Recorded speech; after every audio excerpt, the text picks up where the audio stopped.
Здравствуйте, друзья мои, с вами Шамов Дмитрий. Япония очень необычная и, наверное, одна из самых загадочных стран на нашей планете. Какое-то время назад она была закрытая и развивалась сама по себе. Теперь же любой желающий ее может посетить как лично, так и увидеть через интернет.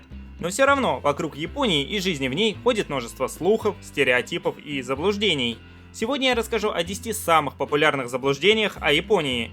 Сразу хочу сказать, что говорю в основном по своим замечаниям.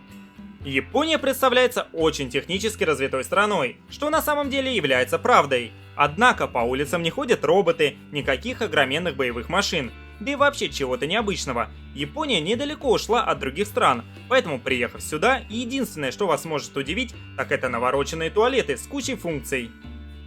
Говоря слово «Япония», сразу вспоминается японская кухня и, конечно же, суши. Многие ошибочно считают, что японцы едят либо одни суши, либо другие морепродукты. Это не так.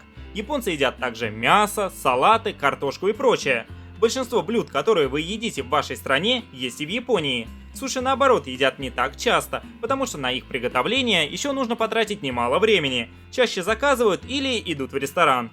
Опять же, если говорить о еде, то многие задаются вопросом о том, как японцы едят суп палочками. На самом деле в Японии также используют вилки, ножи, ложки, а суп можно просто выпить из пиалы.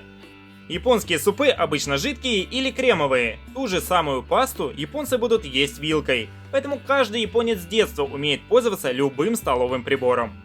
Еще одним из частых заблуждений является то, что в Японии перенаселение, а города представляют собой одни высотки. Население Японии примерно 125 миллионов человек и падает каждый год из-за демографического кризиса. В Японии нет перенаселения, а плотность населения в Токио ниже, чем в том же самом Париже. Также в Японии не так много высотных зданий. Если отъехать от центра, то вы увидите здания не выше 5 этажей и множество частных двухэтажных домов. А уж за городом много простора, лесов, рек и лишь изредка попадаются дома. К слову, территория Японии больше, чем у Объединенной Германии и сопоставима по размеру с той же Италией. Пятое заблуждение в том, что в Японии нет армии. Согласно Конституции от 1947 года, Япония отказалась от военных действий и упразднила армию. Однако в стране есть силы самообороны, которые представляют собой достаточно хорошо подготовленную армию контрактников, которая вполне может стать армией, если в 2020 году изменят Конституцию и все-таки в Японию вернут армию. Стоит заметить, что на службу в Японии никого не призывают. Шестое заблуждение в том, что в Японии очень много самоубийств. Это на самом деле не так. Конечно, они есть и немало, но опять же меньше, чем в Южной Корее, Казахстане и даже порой России. Зависит, конечно, от года. Более подробно о самоубийствах в Японии вы можете посмотреть видео, перейдя по аннотации на экране или по ссылке в описании. Еще одним заблуждением является то, что японский язык невозможно выучить, и вообще он больше похож на инопланетный. Это не так. Выучить его можно, и вполне успешно. Точно так же, как и в других языках, есть правила, грамматика, слова и так далее. Нужно просто учить. К слову, грамматика в разы проще, чем в русском языке. Проблемы могут вызвать только иероглифы, да и то поначалу, потом привыкаешь. Японская мафия якудза очень сильная. Такое утверждение можно часто услышать. На самом деле у якудза давно нет того влияния, что когда-то было. Сейчас они больше походят на бизнесменов с криминальными замашками, контролируют теневой бизнес, бордели и так далее.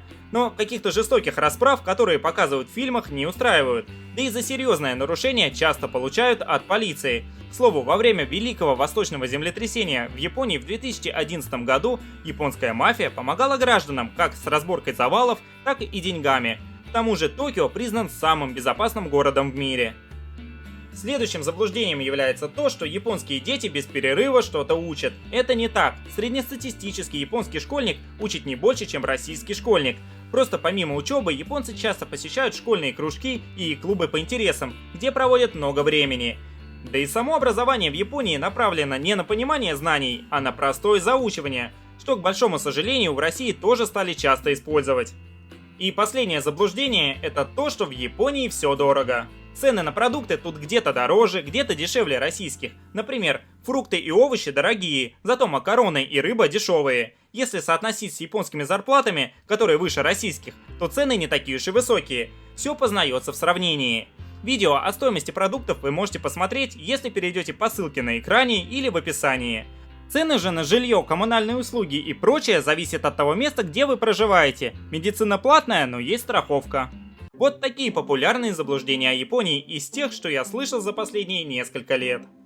Всем большое спасибо за просмотр. Надеюсь, что видео вам понравилось. Подписывайтесь на канал, оставляйте комментарии и ставьте лайки. До встречи в следующих видео. До свидания.